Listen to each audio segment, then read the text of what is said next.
Hello friends, welcome back to my channel. मैं हूं मिलन जोशी और आज का हमारा टॉपिक है जीएसटी नंबर के लिए ऑनलाइन कैसे अप्लाई करें। तो सबसे पहले ये जीएसटी की ऑफिशियल साइट है www.gst.government.in। तो ये साइट पे आप सबको जाना है। उसके बाद फिर यहाँ पे नीचे में रजिस्टर नाउ उस पर आप क्लिक करेंगे तो ये टाइप की विंडो ओपन होगी। यहाँ पे आपको जाना है न्यू रजिस्ट्रेशन में। फिर यहाँ पे आपको सिलेक्ट करना है I am a tax payer. फिर आपको सिलेक्ट करना है आपका स्टेट, यहाँ पे आपका डिस्ट्रिक्ट सिलेक्ट करना है। फिर यहाँ पे आपका जो भी लीगल नेम है आपका पान कार्ड पे, राइट। जैसे कि आप जो भी आपका कोई बिजनेस है उसके लिए आपने पान कार्ड के लिए अप्लाई किया होगा, तो आपको वो पहले से ही अप्लाई करके रखना होता है। तो उसमें जो लीगल नाम है आपके बिजनेस का वो यहाँ पे आपको फिलअप करना है। अब जैसे कि मैंने इसकी एक अलग से पीडीएफ भी बनाई है, कौन कौन से डॉक्यूमेंट आपको रेडी करने होते हैं बिफोर जीएसटी एप्लीकेशन। तो वो मैं आपको एक पीडीएफ पूरा है, उसका मैं लिंक आपको डिस्क्रिप्शन में दे दूँगा कि आप लोग उसको रेफर कर सकते हैं। क्लियर।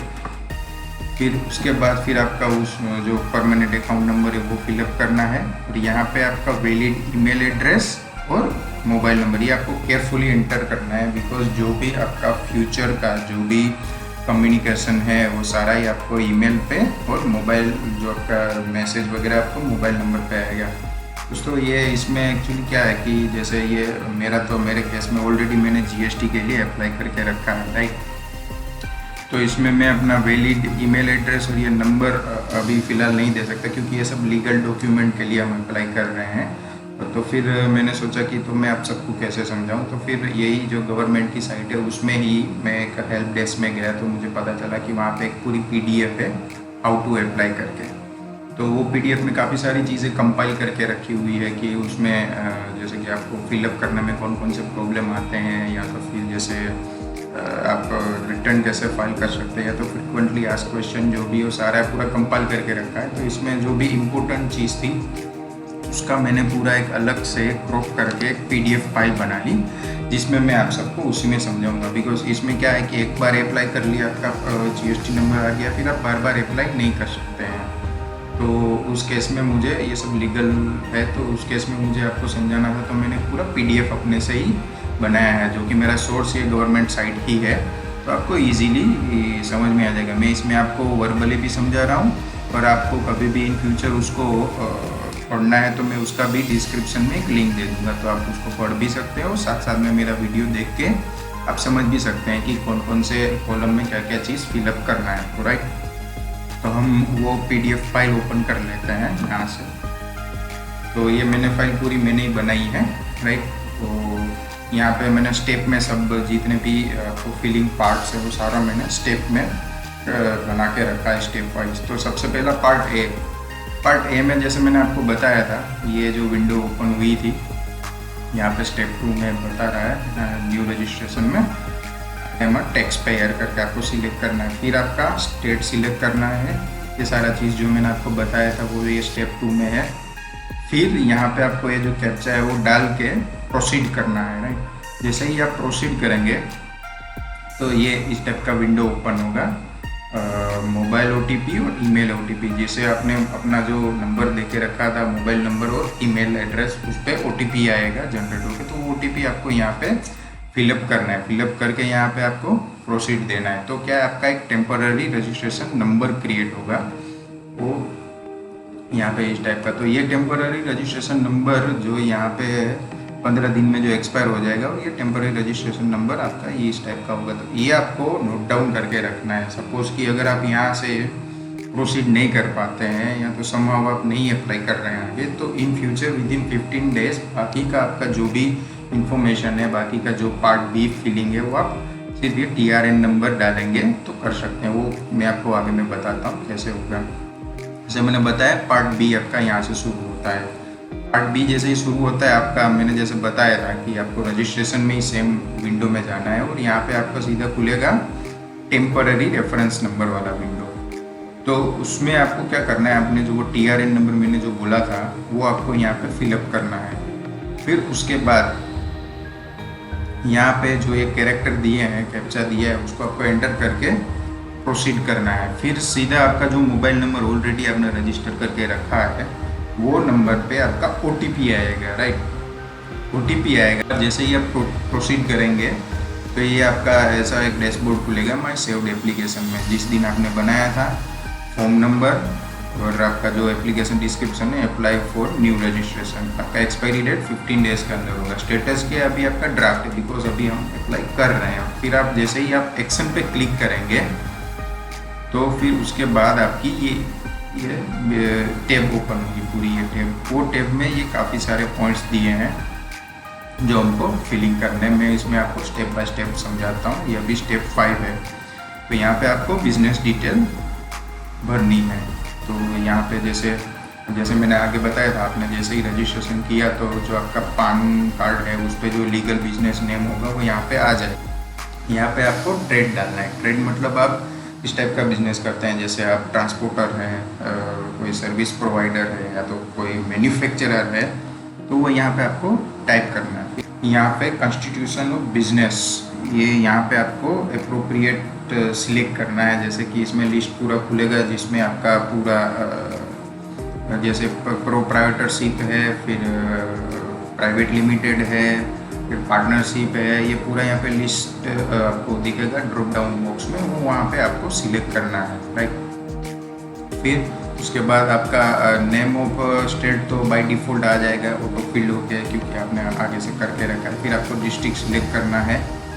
फिर यहाँ पे है स्टेट जुडिक्शन वार्ड। तो यहाँ पे वार्ड आपको इलेक्शन कार्ड में ऑलरेडी दिया रहता है, तो उसमें में भी देख के भी भर सकते हैं। अदरवाइज़ आपको पता नहीं है तो यहाँ पे सेंट्रल जुडिक्शन की एक लिंक पूरी है, इसमें आप अपना ये भी वार्ड भी देख सकते हैं, और फिर ये कमिश्नरेट कोड देख सकते हैं, डिवीज़न कोड देख सकते हैं और रेंज देख सकते हैं। इसमें आपको ये लिंक पे क्लिक करना है तो आप देख पाएंगे, राइट।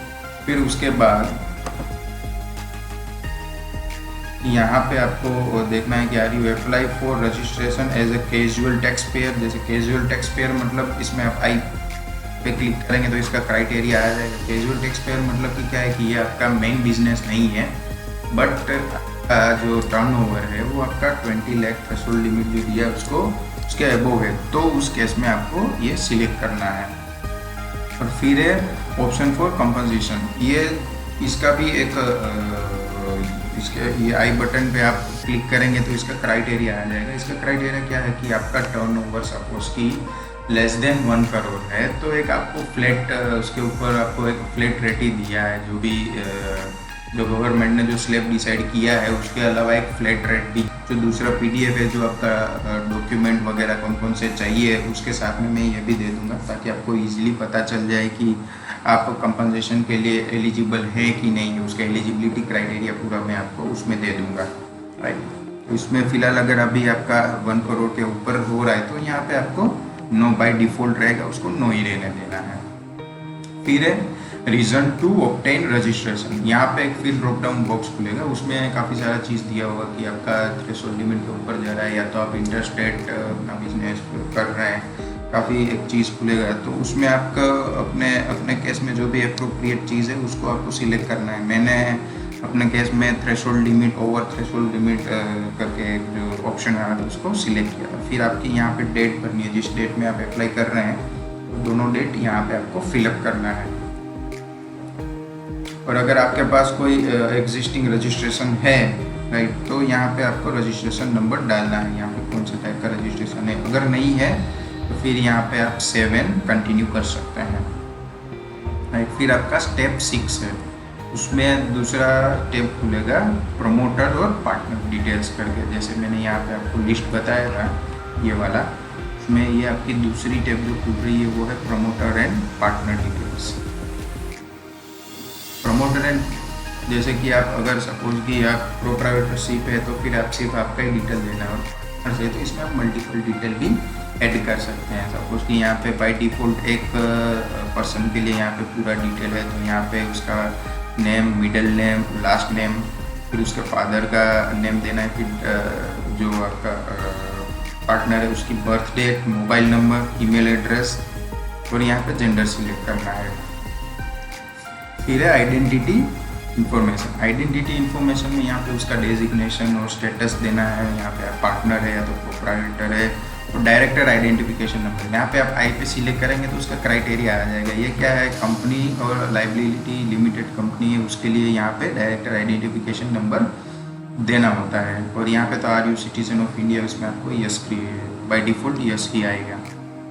फिर यहाँ पे आपका पान नंबर डाल, फिर यहाँ पे आपको आधार नंबर डालना है, राइट। आधार नंबर डालने के बाद फिर यहाँ पे आपका जो रेसिडेंशियल एड्रेस है वो पूरा आपको यहाँ पे फिलअप करना है। फिर यहाँ पे एक सेक्शन है डॉक्यूमेंट अपलोड। डॉक्यूमेंट अपलोड में आपका जो जिसका भी इंफॉर्मेशन आपने यहाँ पे दिया है उसकी 100 KB साइज तक और मैक्सिमम 1 MB तक उसका फ़ोटो यहाँ पे आपको अपलोड करना है। फिर यहाँ पे एक ऑप्शन दिया है अदर इन्फॉर्मेशन में ऑल्सो ऑथोराइज सिग्नेचरी। यहाँ पे अगर ये पर्सन को सिग्नेचरी आपको बनाना है ऑथोराइज सिग्नेचरी, जैसे कि अगर प्रोप्राइटर है तो आप यहाँ पे यस ही सिलेक्ट कर लीजिए। और अगर पार्टनर से अगर दोनों को बनाना है तो आप दोनों के लिए यहाँ पे सिलेक्ट कर सकते हो। और पर्टिकुलर किसी एक को बनाना है तो भी एक में नो रहने देना है और एक में यस करना है। और पार्टनर की डिटेल्स आप यहाँ पे एड न्यू करके ये पूरी डिटेल्स भर सकते हैं, राइट। तो वो यहाँ पे आपको सेव एंड कंटिन्यू करना है। मैंने यहाँ पे एक नोट दी है, if you provide your Aadhaar card here other than companies and LLP you can sign your return and other document using e-sign based on Aadhaar without requirement of digital signature.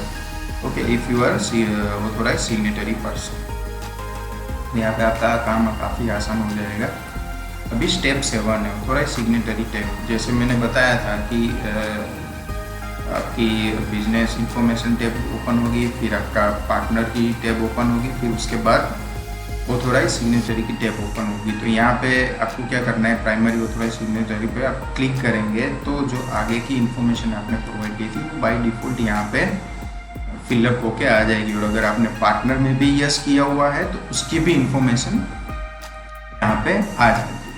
और यहाँ पे आप अगर चाहें तो add new करके भी कर सकते हैं। और यहाँ पे जो डॉक्यूमेंट अपलोड करना है आपको, राइट, तो यहाँ पे दिया है कि proof of detail of authorise signatory. तो यहाँ पे आपको डिक्लेरेशन फॉर्म एक ड्रॉप डाउन बॉक्स खुलेगा, उसमें आपको उस पर क्लिक करना है। तो डिक्लेरेशन फॉर्म का जो फॉर्मेट है वो मैंने ये पेज नंबर 14 पे दिया है। साइन करके वो यहाँ पे आपको अपलोड करना है मैक्सिमम 1 MB तक, राइट। फिर आप सेव एंड कंटिन्यू कर सकते हैं। फिर आपका स्टेप रिप्रेजेंटेटिव टैब। इसमें क्या है कि जो आपका ये जो कोई किसी पर्सन, जैसे आप अपने कंपनी सेक्रेटरी को या तो अपने CEO को ऑथोराइज रिप्रेजेंटेटिव बनाना चाहते हैं तो उसमें आप ये कर सकते हैं। काफ़ी सारी CA ने अपनी काफ़ी सारे CA है जिसने अपनी कंसल्टेंट फार्म खोल के रखी है, तो उससे आप कंसल्ट करके यहाँ पे एनरोलमेंट ID भर सकते हैं ताकि आपके रिटर्न से रिलेटेड तो GST जो भी आपको भरना है उसके रिलेटेड वो खुद अपने से कर सकते हैं, राइट। यहाँ पे आपको सिलेक्ट करना है GST प्रैक्टिशनर और यहाँ पे उसका एनरोलमेंट ID डालना है। और अगर आपके कोई जिसने आपने कोई CA को हायर करके रखा है अपनी कंपनी के लिए, तो आपका कोई कंपनी सेक्रेटरी है उसको GST प्रैक्टिशनर बनाना है, तो उसके लिए यहाँ पे आपको यहाँ पे जाना है GST प्रैक्टिशनर पे और यहाँ पे रजिस्टर्ड नाउ में जाना है, राइट। तो अगर दोस्तों इसके बारे में भी आपको इन्फॉर्मेशन चाहिए तो आप कमेंट बॉक्स में मुझे लिख सकते हैं, तो मैं इसका भी एक आपको अलग से वीडियो बना के दूंगा। तो अभी हम कंटिन्यू करते हैं यहाँ पे। और अगर नहीं है तो यहाँ पे आप नो दे दीजिए, है तो यहाँ पे अपनी एनरोलमेंट ID डाल के ये पूरी इन्फॉर्मेशन फिलअप होकर आ जाएगी। तो यहाँ पे आपको उसका पान नंबर और आधार कार्ड, यहाँ पे अगर LLP और कंपनीज नहीं है तो आप यहाँ पे डाल सकते हैं उसका मोबाइल नंबर। ये मैंडेटरी नहीं है बट अगर डालना है तो डाल सकते हैं। फिर उसके बाद सेव एंड कंटिन्यू कर सकते हैं। फिर आया step 9 principal place of business. अभी जैसे मैंने आपको बताया था ये सारी टैब हमने फिलअप कर ली। फिर एक आपकी आई प्रिंसिपल, मतलब कि आपका जो बिजनेस लोकेशन है, जैसे तो आपका कोई मैन्युफैक्चरिंग डिवीज़न है वो कौन से एरिया में उसका इन्फॉर्मेशन देना है, या तो आपका वेयर हाउस है उसका एड्रेस इन्फॉर्मेशन यहाँ पे आपको देना है। फिर कॉन्टेक्ट इन्फॉर्मेशन है, और फिर यहाँ पे आपको nature of possession of premises, जैसे कि आपका जो भी आपका लोकेशन है वो मतलब जैसे सपोज कि आपकी ऑफिस है तो रेंटेड है, ओन है, कोई आप SEZ एरिया में आपका मैन्युफैक्चरिंग यूनिट है तो वो यहाँ पे आप सिलेक्ट कर सकते हैं। उसके अप्रोप्रिएट यहाँ पे एक ड्रॉप डाउन बॉक्स खुलेगा। अगर सपोज कि आपका यहाँ पे रेंट में है तो यहाँ पे आपको रेंट रिसीप्ट वगैरह का पूरा एक ड्रॉप डाउन बॉक्स खुलेगा। उसमें आप सिलेक्ट करके जैसे कि आप रेंट रिसीप्ट सिलेक्ट करते हैं, रेंट एग्रीमेंट सिलेक्ट करते हैं तो यहाँ पे आपको सिलेक्ट करके फिर यहाँ पे चूज फाइल में वो जो रेंट एग्रीमेंट है वो यहाँ पे अपलोड करना रहता है। और यहाँ पे और एक दिया हुआ है proof of SEZ unit. Suppose कि आपका यहाँ पे जो ड्रॉप डाउन बॉक्स में लास्ट में एक SEZ यूनिट का भी एक ऑप्शन दिया है। सपोज कि आपने वो सिलेक्ट किया है तो फिर आपको यहाँ पे नहीं भरना है, आपको यहाँ पे जो SEZ डेवलपर है या rent receipt plus SEZ developer है उसने एक आपको डिक्लेरेशन ऑथोराइज अप्रूवल्स दिया होगा, वो भी आपको इन एडिशन में यहाँ पे भरना है। ठीक, तो दोनों चीज़ इसमें भरनी है। आगे मैंने बताया था, उसके लिए माफ़ी चाहता हूँ कि यहाँ पे नहीं भरना है करके, बट दोनों चीज़ भरनी है, rent agreement as well as आपको जो अथॉरिटी अप्रूवल लेटर दिया है वो दोनों आपको यहाँ पे भरना है। फिर है नेचर ऑफ बिजनेस एक्टिविटी। तो यहाँ पे काफ़ी सारे ऑप्शंस दिए हैं, वो पूरा भरना है। सपोज कि ये कैटेगरी में कोई आपका नहीं आ रहा है तो यहाँ पे अदर्स बिजनेस करके दिया है और आपको फिर यहाँ पे स्पेसिफाइड करना है। फिर यहाँ पे और एक दिया है have you another place of business. यहाँ पे सपोज कि आपका और कोई मैन्युफैक्चरिंग यूनिट है या तो फिर जैसे कि और कोई आपका रजिस्टर्ड ऑफिस है दूसरे लोकेशन पे, तो वो यहाँ पे आप यस करके पे यस करेंगे तो फिर से आपको ये पूरी इंफॉर्मेशन है वो प्रोवाइड करनी है। अगर नहीं है तो बाय डिफ़ॉल्ट नो रहेगा। तो यहाँ पे 7 कंटिन्यू करना है। जैसे ही 7 कंटिन्यू करेंगे फिर और एक टैब ओपन होगी कि एडिशनल प्लेस ऑफ बिजनेस। तो यहाँ पे जैसे आगे आपने नो किया है तो यहाँ पे आपको कोई फिलअप नहीं करना है और यहाँ पे आपको कंटिन्यू करना है। अगर है तो यहाँ पे आपको 1 करके यहाँ पे जैसे ही आप ऐड करेंगे तो सेम वो टैब ओपन हो जाएगी। फिर आपका सीधा अपना स्टेप 11 आता है, गुड्स एंड सर्विस टैब। ये गुड्स एंड सर्विस टैब क्या है कि जैसे आपका जो मैन्युफैक्चरिंग यूनिट है तो कोई आप गुड्स मैन्युफैक्चर करते हैं, जैसे कि आपका ट्रांसपोर्टिंग है, फिर होटल बिजनेस है, तो उसमें आप सर्विस प्रोवाइड करते हैं, राइट। गुड्स एंड सर्विस दोनों प्रोवाइड कर रहे हैं और ट्रांसपोर्टेशन में सिर्फ आप सर्विस प्रोवाइड कर रहे हैं, ट्रांसपोर्टेशन सर्विस। तो जैसे आप कोई गुड्स मैन्युफैक्चर कर रहे हैं तो उस केस में हार्मोनाइज सिस्टम नोमेनक्लेचर करके एक नंबर्स आता है, वो आपको भरना होता है।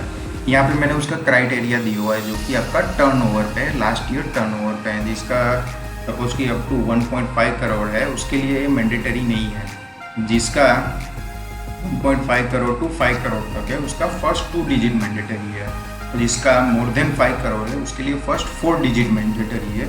और आपका एक्सपोर्ट और इंपोर्ट है तो फिर उसके लिए तो आपको 8 डिजिट मैंडेटरी है कि उसकी आपको पेन मैन्युफैक्चरर है या तो कोई बेवरेज मैन्युफैक्चरर, तो यहाँ पे सिर्फ कीवर्ड डालेंगे तो अपने आप ड्रॉप डाउन बॉक्स खुल जाएगा। तो उसमें आप पढ़ के अपना जो भी एप्रोप्रिएट हो रहा है आपके केस में वो यहाँ पे आप ऐड कर सकते हैं, तो अपने आप बाई डिफ़ॉल्ट नंबर आ जाएगा। फिर यहाँ पे आप 7 कंटिन्यू कर सकते हो और यहाँ पे क्या है आप 5 कमोडिटी तक यहाँ पे ऐड कर सकते हैं, बरोबर। आपकी जो मेन 5 कमोडिटी है उसको यहाँ पे पहली प्रायोरिटी दीजिएगा। उसके बाद है SSC नंबर। SSC नंबर किस केस में होता है कि जैसे कि आपका कोई आप सर्विस प्रोवाइड कर रहे हैं, जैसे मैं मैन पावर सर्विस प्रोवाइड करता हूँ, फिर मैं वर्क ऑर्डर पे काम करता हूँ, मेंटेनेंस सर्विस प्रोवाइड करता हूँ, उस केस में मेरा यहाँ पे SSC टैब करना है। SSC जो टैब खुलेगा उसको मुझे इसमें SSC नंबर भरना है। जैसे ये HSN कोड में केस में जैसे कीवर्ड आप टाइप करेंगे अपने आप ये सब पूरा ड्रॉप डाउन बॉक्स में आ जाएगा, सेम ये केस में भी ऐसे ही आ जाएगा। तो उसमें भी मैं अपनी जो 5 सर्विस है, टॉप 5 सर्विस यहाँ पे ऐड कर सकता हूँ। उसके बाद 7 कंटिन्यू करना है। फिर आपका स्टेप 12 बैंक अकाउंट डिटेल। आपके बैंक अकाउंट डिटेल में जैसे ये आप जाएंगे तो ये इस टाइप की टैब ओपन होगी। इसमें आपका जितना भी बैंक अकाउंट डिटेल है, जितने भी बैंक अकाउंट है उसका नंबर्स यहाँ पे आपको ऐड करना है। तो सपोज़ कि 1 है 2 है, जैसे ही ऐड करेंगे तो यहाँ पे जैसे ही आप ऐड करते जाएंगे तो यहाँ पे आपका आते जाएगा 1 2 3, फिर आपको 7 कंटिन्यू करना है। जैसे ही 7 कंटिन्यू करेंगे तो यहाँ पे आपकी बैंक अकाउंट डिटेल ओपन होगी। मल्टीपल किया होगा तो मल्टीपल होगी यहाँ पे। तो मेरे केस में मैंने भी एक ही किया था और इसमें भी एग्जांपल में भी एक ही दिया है। तो यहाँ पे आपका account number, type of account में आपका सेविंग है, कैश क्रेडिट है, करंट अकाउंट है, वो यहाँ पे आप सेव कर सकते हैं। यहाँ पे आप ड्रॉप डाउन बॉक्स से सिलेक्ट कर सकते हैं। फिर यहाँ पे IFSC कोड, इन केस की अगर आपको अपना IFSC कोड पता नहीं है तो वो ईयर पे क्लिक करके आप अपना जो भी बैंक है, फिर आपका स्टेट है और डिस्ट्रिक्ट सिलेक्ट करेंगे तो आपका एरिया का जो भी वहाँ पे बैंक होगा वो ओपन हो जाएगा। और अप्रोप्रिएट जो भी आपके केस में वो सिलेक्ट करना है तो अपने आप यहाँ पे IFSC कोड फिलअप होके आ जाएगा। यहाँ पे proof of detail of bank account, यहाँ पे आप स्टेटमेंट का प्रूफ दे सकते हैं। फिर यहाँ पे आप अपना बैंक पासपोर्ट का दे सकते हैं, या तो कैंसिल चेक का भी यहाँ पे आप प्रूफ दे सकते हैं। तो फिर यहाँ पे आपको क्या करना है, 7 कंटिन्यू। फिर आपका आता है स्टेप 30। तो 30 में क्या है कि स्टेट स्पेसिफिक इंफॉर्मेशन। इसमें क्या रहता है कि सपोज़ कि आपने पहले से ही जैसे GST, ये केस कब होता है जब GST नंबर आया और जो ओल्ड बिजनेस है वो GST नंबर के लिए अप्लाई कर रहे थे, तो उसके लिए ये यहाँ पे जैसे वेट नंबर है, एक्साइज लाइसेंस नंबर, ये सब उसको अपडेट करना पड़ता है। बट अभी तो ऑलमोस्ट सारे बिजनेस ने अपना GST नंबर अप्लाई कर लिया होगा। तो जो भी अप्लाई करना है वो नया जो भी बिजनेस शुरू हो रहा है उसको अप्लाई करना है, तो उसके लिए ये टैब इतना इम्पोर्टेंट नहीं है। तो आप यहाँ पे 7 कंटिन्यू कर सकते हैं। फिर आपका स्टेप 14 आता है वेरिफिकेशन टैब। वेरिफिकेशन टैब में यहाँ पे आपको यहाँ पे क्लिक करके क्लिक करना है, जैसे कि आपने जो भी इंफॉर्मेशन दी है वो सब सही है आपके नॉलेज में, ये यहाँ पे कहना चाहते हैं।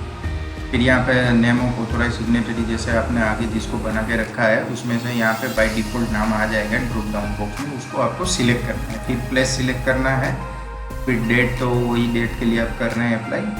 यहाँ पे 3 ऑप्शन है, submit with DSC, submit with E signature और सबमिट विद EVC, राइट।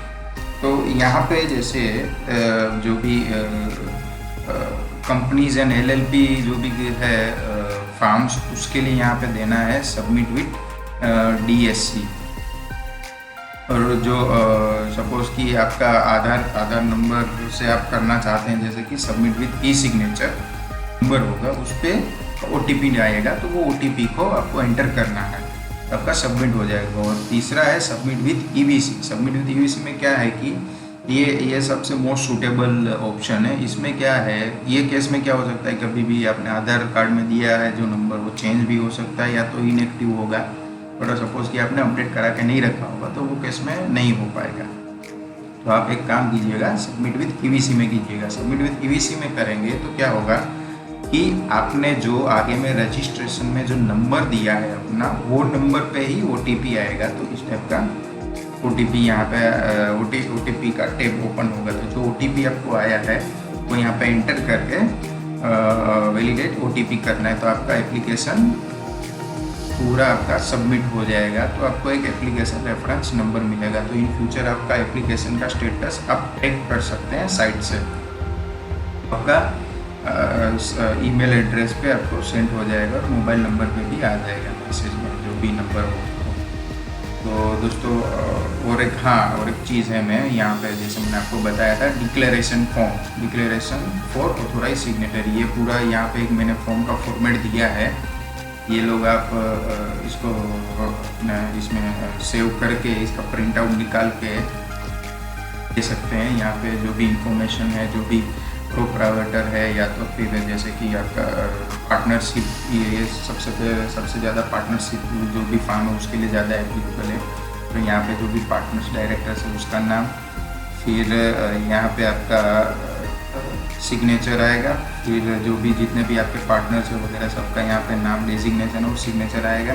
और फिर जो एक्सेप्ट कर रहा है, accept as an authorise signature, उसका नाम यहाँ पे आएगा और फिर यहाँ पे सिग्नेचर आएगा। तो ये पूरा एक जो मैंने बताया था, इसको फिर स्कैन कॉपी करके वो जो ऑथोराइज सिग्नेचर वाली टैब है उसमें आपको अपलोड कर देना। आज की वीडियो में बस इतना ही। आई होप कि ये मेरी इन्फॉर्मेशन आपको काफ़ी हेल्पफुल हुई होगी और आप आगे भी अपने से आप अप्लाई कर सकते हैं। क्राइटेरिया का एक PDF पूरा मैं बना के आपको इसमें लिंक में अपलोड कर दूंगा, ताकि आप फ्यूचर रेफरेंस के लिए आप इसको रेफ़र कर सकते हैं। तो दोस्तों आज की वीडियो में बस इतना ही, और अभी भी लॉकडाउन कंटिन्यू है, तो अपने घर पे ही रहिएगा, सेफ रहिएगा और हेल्दी फूड खाइएगा।